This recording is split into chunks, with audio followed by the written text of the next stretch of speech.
Kita ke informasi mancanegara, saudara. Hadapi serangan Israel, Iran mengaktifasi sistem pertahanan udaranya Senin malam.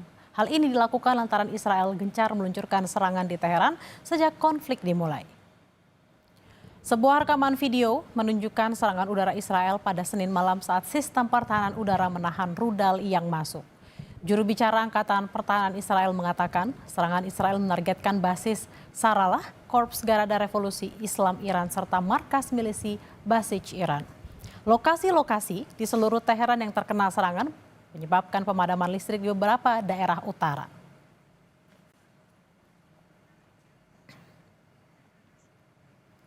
Sementara itu, saudara, Presiden Amerika Serikat Donald Trump mengklaim Iran dan Israel telah sepakat untuk gencatan senjata. Kesepakatan gencatan senjata akan mengakhiri konflik secara resmi. Pengumuman ini disampaikan Trump di akun media sosialnya. Trump menulis, "Selamat, sudah ada kesepakatan antara Israel dan Iran untuk gencatan senjata total." Gencatan senjata ini secara resmi mengakhiri perang Israel-Iran selama 12 hari. Trump menambahkan, selama gencatan senjata, kedua pihak akan berada dalam situasi damai dan saling menghormati. Sementara itu, saudara, Menteri Luar Negeri Iran membantah klaim kesepakatan gencatan senjata. Ia mengatakan, Iran akan menghentikan serangannya jika Israel menghentikan serangan udara sebelum pukul 4 pagi waktu setempat. Namun Israel justru meningkatkan serangannya tepat sebelum gencatan senjata mulai berlaku. Pernyataan ini menandai pernyataan resmi pertama Iran tentang klaim gencatan senjata antara Iran dan Israel yang diungkapkan oleh Presiden Amerika Serikat Donald Trump. Menlu Iran mengirimkan pesannya di media sosial X pada pukul 4.16 pagi waktu Teheran. Ia menegaskan hingga kini tidak ada kesepakatan antara mengenai gencatan senjata atau penghentian operasi militer.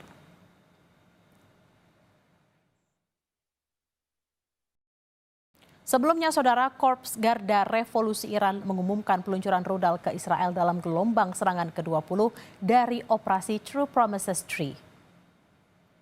Peluncuran rudal ini dilakukan setelah Amerika Serikat menyerang fasilitas nuklir di Iran. Video yang dirilis Korps Garda Revolusi Iran menunjukkan peluncuran rudal dari lokasi yang tidak diketahui.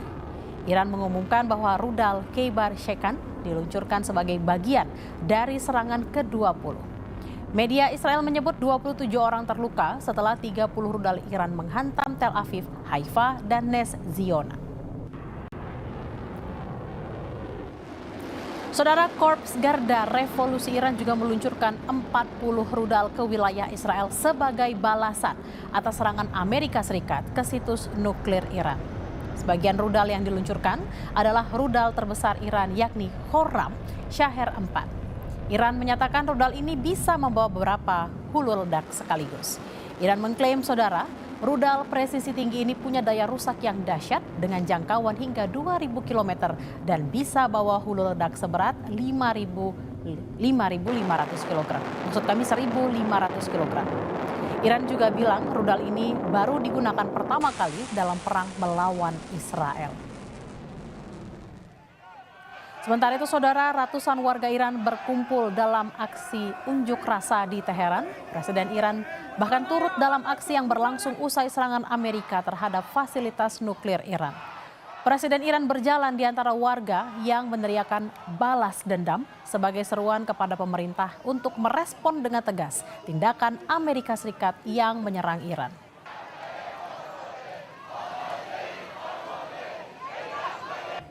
Saudara, pernyataan gencatan senjata antara Iran dan Israel yang diklaim oleh Presiden Amerika Serikat Donald Trump langsung diikuti oleh turunnya harga minyak mentah dunia.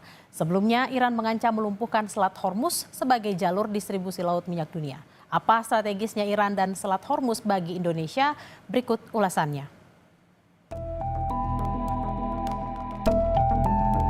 Secara historikal, minyak dan Timur Tengah nyaris tidak pernah stabil. Keduanya seakan diciptakan selalu bergejolak.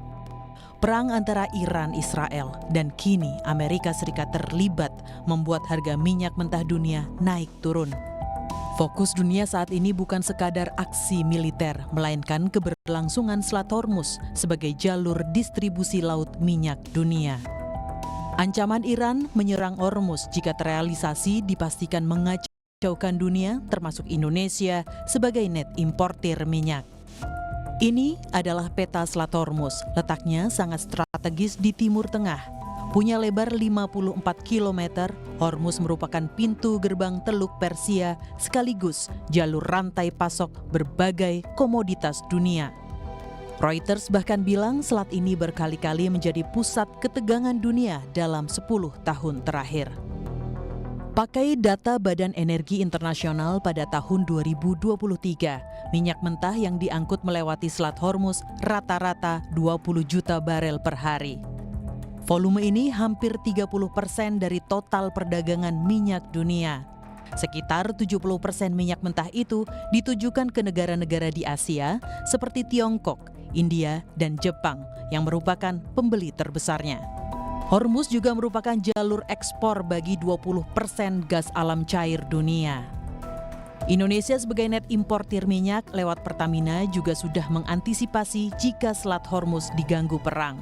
Beberapa jalur alternatif akan ditempuh sebagai antisipasi. Ya, jadi terkait dengan situasi konflik di Timur Tengah yang mulai memanas, Pertamina sendiri sudah melakukan monitoring dan kami meningkatkan pengawasan terhadap pergerakan kapal-kapal tanker kami, khususnya yang memasok minyak mentah dari Timur Tengah dan sekitarnya ke wilayah Indonesia. Melalui Pertamina International Shipping, kami juga sudah mengecek dan sudah memastikan bahwa seluruh kapal yang melewati rute internasional saat ini dalam kondisinya aman, sehingga pasokan masih berjalan dengan normal. Pertamina juga sudah memitigasi dan merencanakan sejumlah rute alternatif jika memang nanti eskalasinya akan meningkat. Sejak perang pecah di Iran karena Israel, harga minyak mentah dunia melesat ke atas $70 Amerika Serikat per barel dari sebelumnya di level 60-an dolar. 23 Juni 2025, harga minyak sedikit melandai karena Presiden Amerika Serikat Donald Trump mengumumkan gencatan senjata setelah pangkalan militer Amerika di Qatar diserang Iran. Minyak yang langsung landai setelah pernyataan Trump juga membuktikan pergerakan harga komoditas ini tidak hanya dipengaruhi oleh stok dan permintaan, melainkan oleh persepsi. Inilah yang harus diwaspadai Indonesia. Beruntungnya harga minyak dunia jenis Brent yang jadi acuan Indonesia belum melebihi asumsi APBN di level $82 Amerika Serikat.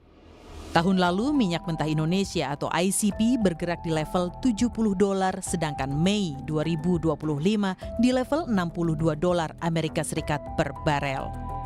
Menteri Keuangan Sri Mulyani bilang perang wilayah strategis minyak memperparah tekanan ekonomi Indonesia yang juga sedang kerepotan menghadapi tarif Trump.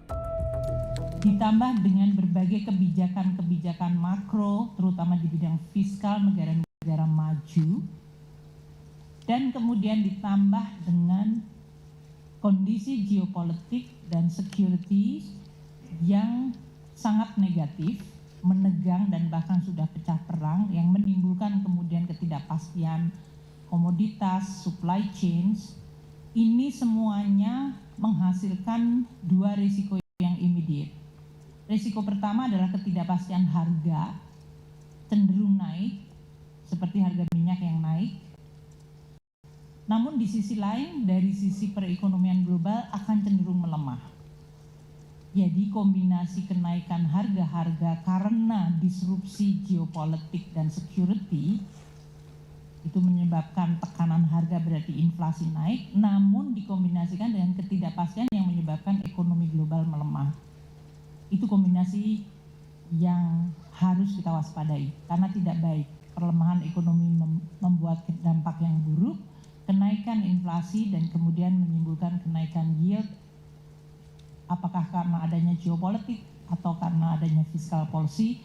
Kedua hal ini menyebabkan dampak kepada seluruh dunia termasuk Indonesia. Ini akan juga menggerakkan nilai tukar dan juga suku bunga global. Sebagai informasi, salah satu kilang terbesar di Indonesia yaitu Cilacap masih sangat bergantung impor atau suplai minyak mentah jangka panjang dari Saudi Aramco. Jika Selat Hormuz tutup, akses atau rantai pasok akan terganggu. Di satu sisi, kenaikan harga minyak setiap $1 Amerika Serikat juga membebani APBN sampai 10 triliun rupiah. Diah Megasari Anjaya, Tim Liputan, Kompas TV. Informasi usai jeda